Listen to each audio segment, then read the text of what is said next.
Hello friends, welcome to my YouTube channel nest with Reshma.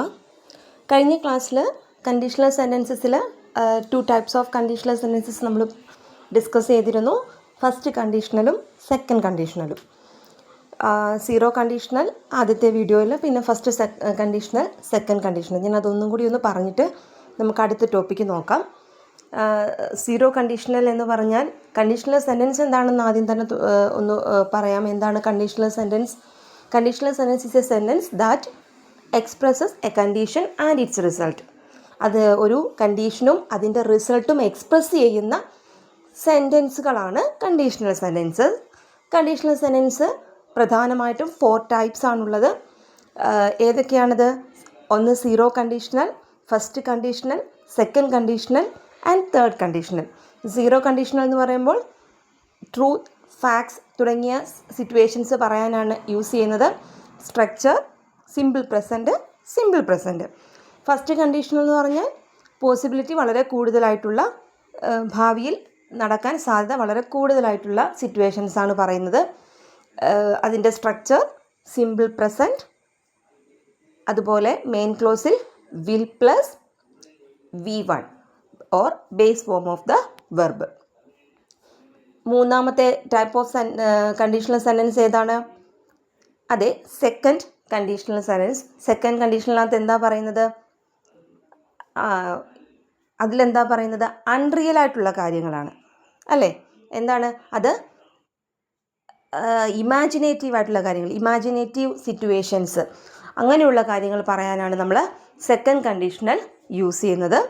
അതിൻ്റെ structure എന്താണ്? Simple past, അതുപോലെ main ക്ലോസിൽ would plus V1 or base form of the verb.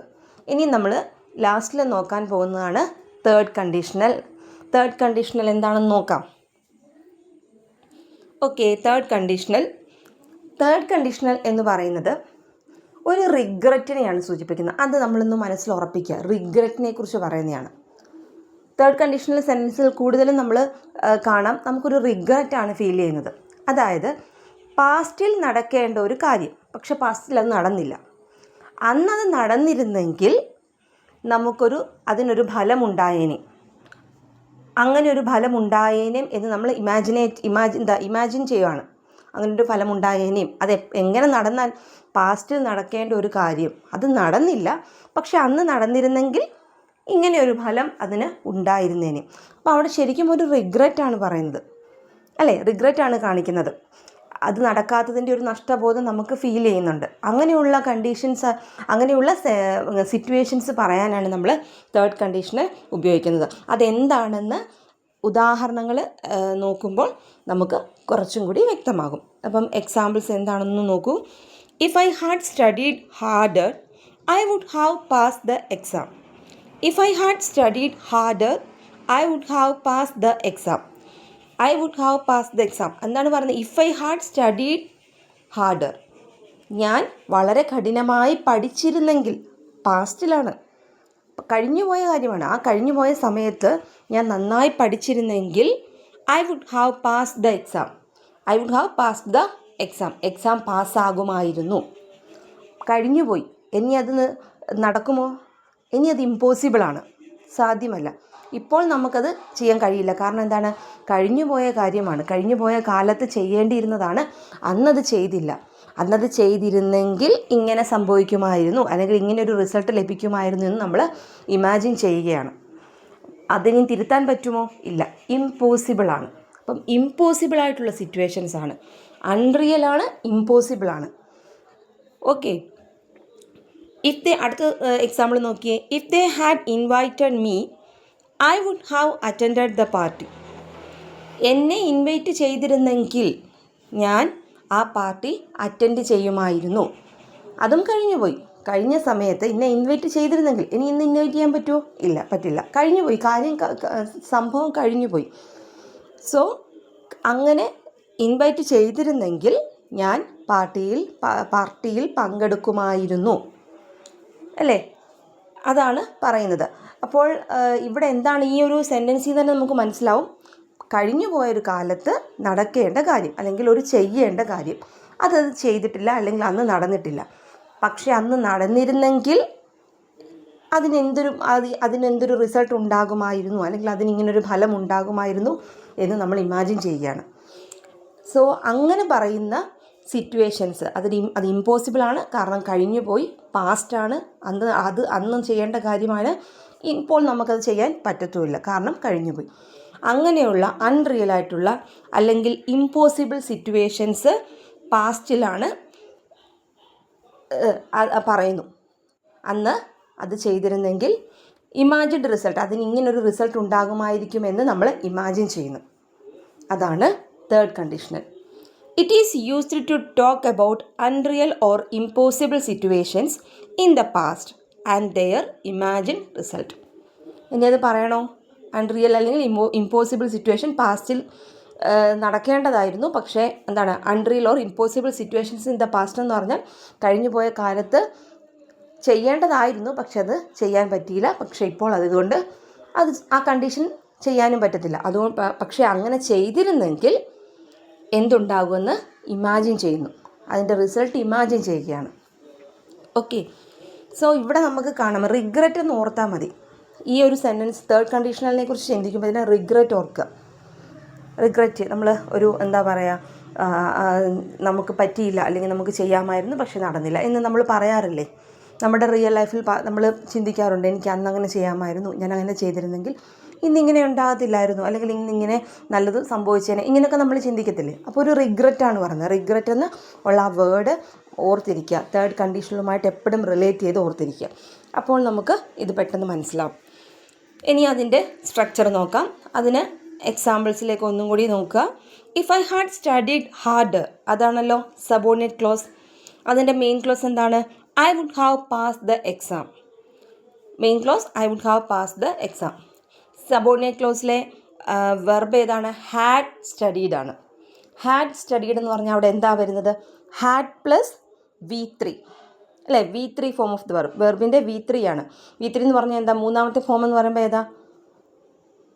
നമുക്കറിയാമല്ലോ, studied അറിയാമല്ലോ. So had plus V3 എന്ന് പറഞ്ഞാൽ അത് ഏത് ടെൻസിൻ്റെ സ്ട്രക്ചറാണ് വരുന്നത്? ഏത് ടെൻസിൻ്റെ ഫോമാണ് അത്? സിമ്പിൾ പാസ്റ്റ് ആണ് അല്ലല്ലോ. ഏതിൻ്റെയാ? പാസ്റ്റ് പെർഫെക്റ്റ് ആണ്. ഓക്കെ, ഏതാണ്? പാസ്റ്റ് പെർഫെക്റ്റ് ആണ്. ഹാഡ് പ്ലസ് V3 എന്ന് പറയുന്നത് ഏതാണ്? പാസ്റ്റ് പെർഫെക്റ്റ് ടെൻസ് ആണ്. സോ സബോർഡിനേറ്റ് ക്ലോസിൽ ഏതാണ്? പാസ്റ്റ് പെർഫെക്റ്റ് ടെൻസ് ആണ് യൂസ് ചെയ്തിരിക്കുന്നത്, ഹാഡ് പ്ലസ് V3. അങ്ങനെയാണെങ്കിൽ മെയിൻ ക്ലോസിൽ എന്താ യൂസ് ചെയ്തിരിക്കുന്നത് നോക്കൂ. I would have passed. അതിൻ്റെ ആ ഫോം എങ്ങനെ പറയാം? Would plus have plus passed. So subordinate ക്ലോസിൽ had plus V3 or past perfect tense. Main ക്ലോസിൽ would plus have plus would plus have plus V3. Would plus have plus V3. ഇതാണ് എന്ത്? Third കണ്ടീഷണലിൻ്റെ structure. നമുക്ക് അടുത്ത സെൻറ്റൻസിലൂടെ കൂടെ, അടുത്ത എക്സാമ്പിളിലൂടെ നമുക്ക് നോക്കാം. If they had invited me I would have attended the party. If they had invited me, അതിലെ വെർബ് ഏതാണ്? Had invited. ഹാഡ് ഇൻവൈറ്റഡ് എന്ന് പറഞ്ഞാൽ ഹാഡ് പ്ലസ് V3 ആണല്ലോ ഇൻവൈറ്റഡ്. അതെന്താണ്? പാസ്റ്റ് പെർഫെക്റ്റ് ആണ്. ആൻഡ് മെയിൻ ക്ലോസിൽ would plus have plus V3 എന്ന് പറഞ്ഞാൽ അറ്റൻഡഡ് ആണല്ലോ ഇവിടെ. അപ്പം V3, would plus have plus V3. So ഇതാണ് സ്ട്രക്ചർ. ഒന്നും കൂടി നമുക്ക് അതിൻ്റെ സ്ട്രക്ചർ ഒന്ന് നോക്കാം. If plus subject plus had plus V3, അത് സബോർഡിനേറ്റ് ക്ലോസിൻ്റെ structure. Subject plus could, should, would or might plus have plus V3. നമ്മൾ എക്സാമ്പിൾസ് കൂടുതൽ എടുക്കുമ്പോൾ നമുക്ക് കൂടുതലായിട്ട് വരുന്നത് വുഡ് എന്നുള്ള ഇതാണ്. അപ്പം അതുകൊണ്ടാണ് വെർബാണ്, അതുകൊണ്ടാണ് നമ്മൾ കൂടുതലും അതിൻ്റെ സ്ട്രക്ചർ പറയുമ്പോൾ വുഡ്, വിൽ, വുഡ് അങ്ങനെയുള്ള കാര്യങ്ങൾ, അങ്ങനെയുള്ള വെർബ് നമ്മൾ പറയുന്നത്.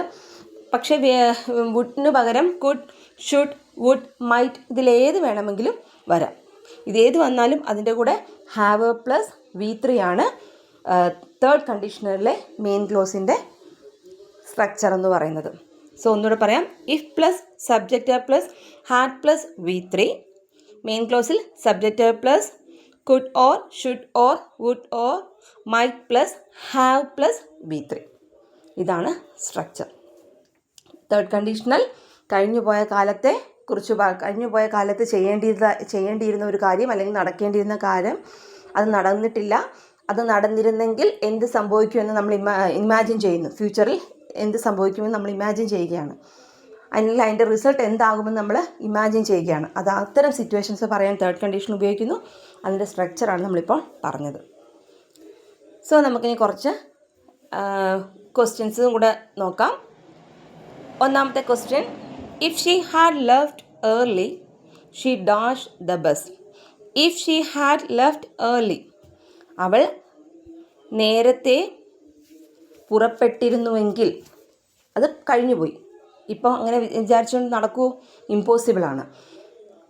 അപ്പോൾ എന്താണ്, കഴിഞ്ഞ സമയത്ത് നേരത്തെ പുറപ്പെട്ടിരുന്നുവെങ്കിൽ ഷീ ഡാഷ് ദ ബസ്, അവൾക്ക് ആ ബസ് കിട്ടുമായിരുന്നു. സോ ഇവിടെ ഹാഡ് ലെഫ്റ്റാണ് വന്നേക്കുന്നത്. ഹാഡ് ലെഫ്റ്റ് എന്ന് പറഞ്ഞാൽ എന്താ, പാസ്റ്റ് പെർഫെക്റ്റ് ആണ്. സോ മെയിൻ ക്ലോസിൽ would plus have plus V3. Would plus have V3 ഏതാ, വുഡ് ഹാവ് ഗോട്ട്. അപ്പോൾ answer, if she had left early she would have got the bus. അതൊക്കെയാണല്ലോ. അടുത്തത് നോക്കൂ, if you dash me I would have help you. I would have helped you എന്താ, അവൾ എന്നെ വിളിച്ചിരുന്നെങ്കിൽ ഞാൻ അവളെ ഹെൽപ്പ് ചെയ്യുമായിരുന്നു. ഇനിയിപ്പോൾ വിളിച്ചിട്ട് കാര്യമുണ്ടോ? ഇല്ല. കാരണം വിളിച്ചിരുന്നെങ്കിൽ നേരത്തെ ചെയ്യേണ്ട കാര്യമാണ്. ഇപ്പോൾ തന്നെ അത് ഇമ്പോസിബിൾ ആണോ? അല്ല. സോ ഇത് തേർഡ് കണ്ടീഷണലാണ്. സോ ഇതിൻ്റെ മെയിൻ ക്ലോസ് കാണുമ്പോൾ തന്നെ നമുക്ക് മനസ്സിലാക്കാം. ഇതിൻ്റെ ടെൻസ് നന്നായിട്ട് പഠിച്ചു വെച്ചാൽ മെയിൻ ക്ലോസിൽ തന്നെ നമുക്ക് ആൻസർ കണ്ടുപിടിക്കാം. I would have help you എന്നാണ് പറഞ്ഞിരിക്കുന്നത്. I would have help you എന്ന് പറഞ്ഞാൽ would plus have plus V3, helped അല്ലേ, V3. കോമണായിട്ട് സംഭവിക്കുന്ന ഒരു മിസ്റ്റേക്കാണ് നമ്മളൊന്ന് ഡിസ്കസ് ചെയ്യാൻ പോകുന്നത്. അതിന് 2 സെൻറ്റൻസുകൾ കൊടുത്തിരിക്കുന്നു. ഒരേ സെൻറ്റൻസുകൾ 2 ടൈപ്പ് ഓഫ് കണ്ടീഷണൽ സെൻറ്റൻസ് ആയിട്ടാണ് കൊടുത്തിരിക്കുന്നത്. ഒന്ന് എന്താണ്, if I had more time I would learn French. If I had more time I would learn French. എനിക്ക് സമയമുണ്ടായിരുന്നെങ്കിൽ ഞാൻ ഫ്രഞ്ച് പഠിക്കുമായിരുന്നു. അത് ഏത് കണ്ടീഷണലാണ്? നമുക്ക് ടെൻസ് നോക്കി പറയാമല്ലോ. ഹാഡ് മോർ, ഹാഡ് എന്ന് പറഞ്ഞാൽ എന്താ, ഹാവിൻ്റെ പാസ്റ്റ് ടെൻസ് ആണ്. അതിൻ്റെ മെയിൻ ക്ലോസിൽ ഏതാണ്, വുഡ് പ്ലസ് V1. സോ അങ്ങനെ വരുന്ന ഏത് കണ്ടീഷനിലാണ്, സെക്കൻഡ് കണ്ടീഷനിലാണ്. ഇനി രണ്ടാമത്തത് നോക്കിയേ, if I had more time I would have learn French. ഇതും നമ്മൾ മലയാളത്തിൽ പറയുമ്പോൾ ഒരേ ഇതാണ് വരുന്നത് അല്ലേ. എങ്ങനെ, ഇതിലും എന്താണ് പറയുന്നത്, എനിക്ക് സമയം ഉണ്ടായിരുന്നെങ്കിൽ ഞാൻ ഫ്രഞ്ച് പഠിച്ചേനെ. പക്ഷേ അത് തേർഡ് കണ്ടീഷനിലാണ് വരുന്നത്. ഹാഡ് പ്ലസ് V3, മെയിൻ ക്ലോസിൽ would plus have plus V3 ആണ് വന്നിരിക്കുന്നത്. സോ അത് തേർഡ് കണ്ടീഷണലാണ്. സോ ഇത് രണ്ടും നമ്മൾ പറയുമ്പോൾ, മലയാളത്തിൽ നമ്മൾ പറയുമ്പോൾ ഒരുപോലെയാണെങ്കിൽ പോലും ഇതിൻ്റെ ഇത് ആദ്യത്തേന്ന് പറഞ്ഞാൽ ഇപ്പോൾ പ്രസൻറ്റിലെയാണ് പറയുന്നത്. ഇപ്പോൾ സമയമില്ല, സമയം ഉണ്ടായിരുന്നെങ്കിൽ ഞാൻ ചെയ്തേനെ, പക്ഷെ എനിക്കിപ്പോൾ സമയമില്ല. രണ്ടാമത്തത് തേർഡ് കണ്ടീഷനിൽ പറയുന്നതെന്ന് പറഞ്ഞാൽ പാസ്റ്റ് ടെൻസിലാണ്. അത് പാസ്റ്റിൽ എനിക്ക് സമയം ഉണ്ടായിരുന്നെങ്കിൽ, കഴിഞ്ഞുപോയ സമയത്താണ്, കഴിഞ്ഞുപോയ കാലത്താണ്. എനിക്ക് സമയം ഉണ്ടായിരുന്നെങ്കിൽ ഞാൻ ഫ്രഞ്ച് പഠിച്ചേനെ, പക്ഷേ എനിക്ക് ആ സമയത്ത് എന്തുണ്ടായിരുന്നില്ല, സമയം ഉണ്ടായിരുന്നില്ല. ഓക്കെ. സോ അതാണ് ഈ 2 സെൻറ്റൻസുകളും പറയുന്നത്. ഇതിലെന്താണ് കൺഫ്യൂഷൻ വരുന്നതെന്ന് പറഞ്ഞാൽ, ആദ്യത്തേൽ നോക്കൂ, if I had more time എന്നാണ് കൊടുത്തിരിക്കുന്നത്. സോ ഇപ്പം സബോർഡിനേറ്റ് ക്ലോസിൽ ഹാഡ് എന്നുള്ളൊരു വെർബ് കാണുമ്പോൾ തന്നെ നമ്മൾ സ്വാഭാവികമായിട്ടും അല്ലെങ്കിൽ കോമൺ ആയിട്ട് നമ്മൾ ചെയ്യുന്ന ഒരു മിസ്റ്റേക്കാണ് പറയുന്നത്. നമ്മൾ അറിയാതെ തന്നെ വുഡ് ഹാവില്ല, മെയിൻ ക്ലോസിൽ വുഡ് ഹാവ് എന്ന് പറയുന്ന ടെൻസ് അങ്ങ് നമ്മൾ സെലക്ട് ചെയ്യും. അങ്ങനെ ഒരു ക്വസ്റ്റ്യൻ വന്നാൽ ഈ സബോർഡിനേറ്റ് ക്ലോസിൽ ഹാഡ് കാണുമ്പോൾ, കാരണം നമ്മൾ പഠിച്ചത് സെക്കൻഡ് കണ്ടീഷണൽ പാസ്റ്റ് ടെൻസിനെ പഠിച്ചിട്ടുള്ളൂ. പക്ഷേ third conditional had plus V3 എന്നാണ് പഠിച്ചതെങ്കിലും ഹാഡ് കാണുമ്പോൾ തന്നെ നമ്മൾ വുഡ് ഹാവിലോട്ട് മെയിൻ ക്ലോസിലെ ടെൻസ് ഫില്ല് ചെയ്യാൻ പറഞ്ഞാൽ ചിലപ്പോൾ നമ്മൾ വുഡ് ഹാവ് സെലക്ട് ചെയ്യാനൊരു ടെൻഡൻസി വരും. അങ്ങനെ ഒരു മിസ്റ്റേക്ക് സംഭവിക്കാറുണ്ട്. സോ അപ്പം നമ്മൾ എന്താണ് ശ്രദ്ധിക്കേണ്ടത്, നമ്മൾ ആദ്യം തന്നെ ശ്രദ്ധിക്കണം, ഈ വെറും ഹാഡ് അല്ല പറയുന്നത്, തേർഡ് കണ്ടീഷണലിൽ ഹാഡ് പ്ലസ് V3 വരണം. അതായത് ഹാഡ് പ്ലസ് V3 വെർബിൻ്റെ മൂന്നാമത്തെ ഫോമാണല്ലോ V3 വരണം. അതായത് പാസ്റ്റ് പെർഫെക്റ്റ് വരണം. പാസ്റ്റ് പെർഫെക്റ്റ് എന്ന് പറഞ്ഞാൽ എന്താ? ഹാഡ് മാത്രമല്ലല്ലോ, ഹാഡ് പ്ലസ് V3 വരുമ്പോഴാണ് പാസ്റ്റ് പെർഫെക്റ്റ്. അങ്ങനെ സബോർഡിനേറ്റ് ക്ലോസിൽ വന്നാൽ മാത്രമേ നമ്മൾ മെയിൻ ക്ലോസിൽ would plus have plus V3 എന്ന് പറയുന്ന ആ സ്ട്രക്ചർ യൂസ് ചെയ്യത്തുള്ളൂ. ആദ്യത്തെ സെൻറ്റൻസിൽ നമ്മൾ കൊടുത്തിരിക്കുന്നത് ഇഫ് ഐ ഹാഡ് എന്ന് മാത്രമേ ഉള്ളൂ. അതിൻ്റെ കൂടെ വെർബിൻ V3 ഫോമൊന്നും കൊടുത്തിട്ടില്ല, ഒരു V3 ഫോമും കൊടുത്തിട്ടില്ല, വെറും ഹാഡ് എന്ന് മാത്രമേ കൊടുത്തിട്ടുള്ളൂ. സോ അവിടെ ഹാഡ് ഏതാണ്? ഹാവ് എന്ന് പറയുന്ന വെർബിൻ്റെ പാസ്റ്റ് ടെൻസ് ആയിട്ടാണ് യൂസ് ചെയ്തിരിക്കുന്നത്. സോ അവിടെ സിമ്പിൾ പാസ്റ്റാണ് യൂസ് ചെയ്തിരിക്കുന്നത്. സോ അതുകൊണ്ട് തന്നെ സിമ്പിൾ പാസ്റ്റ് യൂസ് ചെയ്തുകൊണ്ട് തന്നെ മെയിൻ ക്ലോസിൽ would plus V1 form of the V1 അല്ലെങ്കിൽ ബേസ് ഫോം ഓഫ് ദ വെർബാണ് യൂസ് ചെയ്യേണ്ടത്. അതേസമയം രണ്ടാമത്തെ സെൻറ്റൻസിൽ ഹാഡ് എന്ന് പറഞ്ഞിട്ടുണ്ട്. സോ ഹാഡും അതേപോലെ തന്നെ ഹാവിൻ്റെ V3 ഫോമും തന്നിട്ടുണ്ട്, അതാണ് ഹാഡ്. സോ ഇവിടെ ഹാഡ് പ്ലസ് V3 എന്നാണ് ഇതിൻ്റെ ഫോം അല്ലേ. സോ അത് പാസ്റ്റ് പെർഫെക്റ്റ് ആണ് തന്നിരിക്കുന്നത്. രണ്ടാമത്തെ സെൻറ്റൻസിൽ പാസ്റ്റ് പെർഫെക്റ്റ് ആണ്, ഹാഡ് പ്ലസ് V3 ആണ് തന്നിരിക്കുന്നത്. അതുകൊണ്ട് നമ്മൾ മെയിൻ ക്ലോസിൽ would plus have plus V3 ആണ് യൂസ് ചെയ്യുന്നത്. സോ നമ്മളങ്ങനെ ഹാഡ് കാണുമ്പോൾ തന്നെ നമ്മൾ കയറി വുഡ് ഹാവ് എന്നുള്ള ആ ഒരു ഫോം യൂസ് ചെയ്യാൻ ശ്രമിക്കരുത്, ആ സ്ട്രക്ചർ യൂസ് ചെയ്യരുത്. കാരണം ആ ടെൻസ് യൂസ് ചെയ്യരുത്. Would plus have plus V3 അല്ല, ഹാഡിൻ്റെ കൂടെ എന്ത് വന്നിരിക്കണം? V3. സബോർഡിനേറ്റ് ക്ലോസിൽ ഹാഡിൻ്റെ കൂടെ V3 ഉണ്ടോ എന്ന് കൂടി ചെക്ക് ചെയ്തിട്ട് വേണം നമ്മൾ മെയിൻ ക്ലോസിൻ്റെ ടെൻസ് ഫിൽ ചെയ്യാൻ, അല്ലെങ്കിൽ ടെൻസ് കണ്ടെത്താൻ. അല്ലെങ്കിൽ അതില്ല എന്നുണ്ടെങ്കിൽ അത് ഹാവിൻ്റെ സിമ്പിൾ പാസ്റ്റ് ആയിട്ടായിരിക്കും യൂസ് ചെയ്യുന്നതെന്ന് ഓർക്കുക. ക്ലിയർ ആയെന്ന് വിചാരിക്കുന്നു. സോ അതുപോലെ അതേപോലെ തന്നെ വരുന്ന നമുക്ക് വേറൊന്നും നോക്കാം. I had more money I would buy a big house. ഇത് രണ്ടും വേറെ സെൻറ്റൻസുകളാണ്. പക്ഷേ ആ രണ്ടിലും ഹാഡ് ഉണ്ടല്ലോ. അപ്പം നമുക്ക് ആ കൺഫ്യൂഷൻ കൺഫ്യൂഷൻ വരാതിരിക്കാൻ വേണ്ടിയാണ് ഇതൊന്നും കൂടി കാണിക്കുന്നത്. I had more money I would buy a big house അല്ലേ. എനിക്ക് ധാരാളം പൈസ ഉണ്ടായിരുന്നെങ്കിൽ ഞാനൊരു വലിയ വീട് വാങ്ങിയേനെ. So I had more money, അവിടെ ഹാഡാണ് വന്നിരിക്കുന്നത്, പക്ഷേ എന്തില്ല? V3 ഇല്ല. സോ അതുകൊണ്ട് തന്നെ നമ്മൾ ഊഹിച്ചോണം അവിടെ എന്താണ്? ഹാഡ് മാത്രമേ. അപ്പോൾ അതെന്താണ്? I would buy a big house എന്ന് പറയുന്ന ആ മെയിൻ ക്ലോസിനകത്ത് വുഡ് ബൈ എന്നുള്ളതാണ് നമുക്ക് ഫില്ല് ചെയ്യേണ്ടത്. അല്ലെങ്കിൽ അതിൻ്റെ ടെൻസ് കണ്ടുപിടിക്കാൻ ഒരു ക്വസ്റ്റ്യൻ വരികയാണെങ്കിൽ ശ്രദ്ധിച്ചോണം, അവിടെ ഹാഡ് മാത്രമേ ഉള്ളൂ. സോ അവിടെ ഹാവിൻ്റെ പാസ്റ്റ് ടെൻസ് ആണ് യൂസ് ചെയ്തിരിക്കുന്നത്. അത് ഹാവിൻ്റെ പാസ്റ്റ് ടെൻസ് ആയിട്ടാണ്, സിമ്പിൾ പാസ്റ്റ് ആണ് യൂസ് ചെയ്തിരിക്കുന്നത്. സോ അത് എന്താണ്? സെക്കൻഡ് കണ്ടീഷണലാണ്. അതുകൊണ്ട് തന്നെ വുഡ് പ്ലസ് V1 ഫോമാണ് ഉപയോഗിക്കേണ്ടതെങ്കിൽ ബേസ് ഫോം ഓഫ് ദ വെർബാണ് ഉപയോഗിക്കേണ്ടതെന്ന് ഓർത്തോണം. എന്നാൽ അടുത്ത സെൻറ്റൻസ് ആണ് ഹാഡ് സെൻറ്റൻസ് എന്താണ്? I had left early I would have got the bus. I had left, had plus V3 past perfect ആണ്. സോ അത് തേർഡ് കണ്ടീഷണലാണ്. അവിടെ നമ്മൾ would plus have plus V3 ആണ് യൂസ് ചെയ്യേണ്ടത്. ഈ ഒരു മിസ്റ്റേക്ക് സംഭവിക്കരുത്, നമുക്കൊരു കൺഫ്യൂഷൻ ഉണ്ടാവരുത്. അതുകൊണ്ടാണ് അതെടുത്ത് പറയുന്നത്. സോ ഇന്നത്തെ ക്ലാസ് ഇവിടെ അവസാനിക്കുകയാണ്. ഇതോടുകൂടി നമ്മൾ ഏകദേശം അല്ല 4 ടൈപ്സ് ഓഫ് കണ്ടീഷണൽ സെൻറ്റൻസും കംപ്ലീറ്റ് ആയി. ഒരു കാര്യം കൂടി പറഞ്ഞിട്ട് നമുക്ക് ക്ലാസ് സ്റ്റോപ്പ് ചെയ്യാം. നമ്മൾ പഠിച്ച 4 ടൈപ്സ് ഓഫ് കണ്ടീഷണൽ സെൻറ്റൻസിൻ്റെ മൊത്തത്തിലൊന്ന് നോക്കാം. ഞാൻ കൊടുത്തിട്ടുണ്ട്. ഇത് ഇപ്പം ഇങ്ങനെ കാണുമ്പോൾ ഇപ്പം എൻ്റെ 3 ക്ലാസ്സും ഫോളോ ചെയ്യുന്ന ഒരാൾക്ക് ഇത് കാണുമ്പോൾ കറക്റ്റായിട്ട് തന്നെ മനസ്സിലാവും. കാരണം എന്താ കൊടുത്തിരിക്കുന്നത്? 0 കണ്ടീഷണലിൽ ഫാക്റ്റ് ഓർ ട്രൂത്ത് ആണ് അതിൻ്റെ structure. Simple present. First conditional എന്ന് പറയുമ്പോൾ പോസിബിൾ ആയിട്ടുള്ള കാര്യങ്ങളാണ് പറയുന്നത്, കൂടുതൽ പോസിബിൾ ആയിട്ടുള്ള കാര്യങ്ങളാണ് പറയുന്നത്. അതിൻ്റെ structure simple present will plus V1 ആണ്. സെക്കൻഡ് കണ്ടീഷൻ എന്ന് പറയുമ്പോൾ ഇമാജിനറി ആയിട്ടുള്ള കാര്യങ്ങളാണ് പറയുന്നത്, ഇമാജിനറി സിറ്റുവേഷൻ ആണ് പറയുന്നത്. സോ അതിൻ്റെ structure simple past would plus V1 ആണ്. തേർഡ് കണ്ടീഷണലിൽ റിഗ്രറ്റ് ആണ് സൂചിപ്പിക്കുന്നത്, past perfect plus would plus past perfect, അതുപോലെ മെയിൻ ക്ലോസിൽ would plus have plus V3 ആണ്. ഇതാണ് നമ്മൾ ഈ ഒരു 4 ക്ലാസ്സുകളിലൂടെ നമ്മൾ കംപ്ലീറ്റ് ചെയ്തിരിക്കുന്നത്. ഏകദേശം എല്ലാവർക്കും മനസ്സിലായിട്ടുണ്ടാകുമെന്ന് തന്നെ വിചാരിക്കുന്നു.